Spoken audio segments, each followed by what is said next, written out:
Hey guys, Dr. Davin Lim, board certified laser dermatologist. Let's cut to the chase. Today we'll be talking about the absolute number one food or food group that can worsen your acne. And it's of no surprise, it's actually instant noodles, yeah? So these are very, very popular in, I guess, Asia, but everywhere in the world. Reason being is that they're super cheap, yeah? So you're probably looking at $1 or even less than $1 per packet.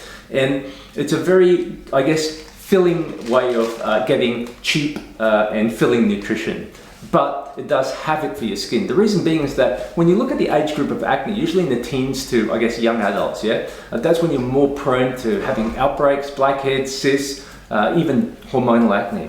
And that is usually the time when you actually cut down on your nutrition. And most students, I could say, probably use this as their staple food, especially around exam times. So we're looking at, number one, an age group which is more predisposed to acne, and number two, flare factors such as stress, long nights and poor sleep, poor habits, plus food of very little nutritional value. Now this has been studied by many countries. It's not just, first world countries. In the third world countries such as Solomon Islands, Fiji, Tonga, Samoa, it's actually, when you go to the airport, you actually see these signs going, no noodles, because in countries like that, they have a very high amount of diabetes, and that's because, like I said, noodles actually contain very high glycemic index refined food groups. And with diabetes, it's a huge toll to the country.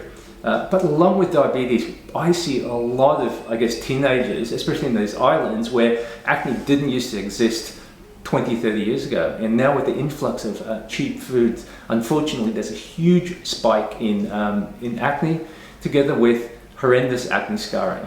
So guys, if I can give you one advice, go easy on this, yeah? Apart from, I guess, the high glycemic index, which actually modulates, so basically when you have very high levels of glucose, it's your IGF-1, which is insulin-like growth factor, which causes the acne, yeah? So apart from acne, this actually contains more than double the amount of sodium compared to what a Big Mac has, yeah? And most of us, I guess, when we're hungry, we'll eat 1 or 2 packets. And that's huge because that's 2 Big Macs equals 1 packet for sodium, and actually 4 packets of crisp or chips equals 1 packet for instant noodles.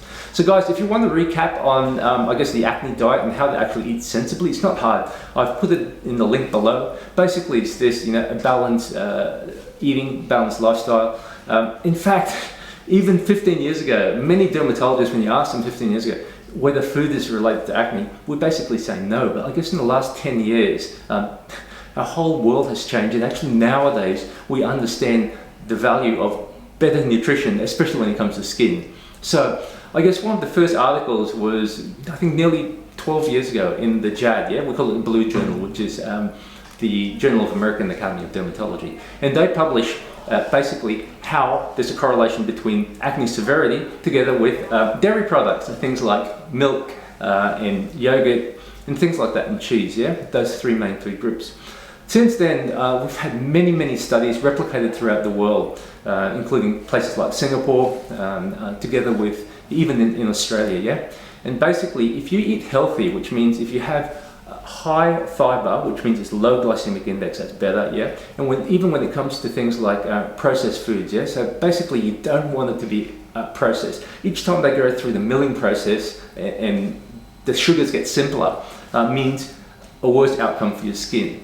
So it's kind of easy, yeah? What you want to do is you want to eat non-processed foods, lots of whole grains, yeah? When you're eating rice, it's not processed rice. It's best to eat whole grain rice, and the same goes with pasta and all that. Okay guys, I hope that is helpful for you. That's really just a short summary of what to eat, what not to eat. For more information, it's down below. And if you guys want to check out, I guess, new stuff on Instagram, I post at least 1 educational video every 2 days or so. Guys, I hope you like this video. Please comment, share, like, and I'll see you same place, same time next week. Bye for now.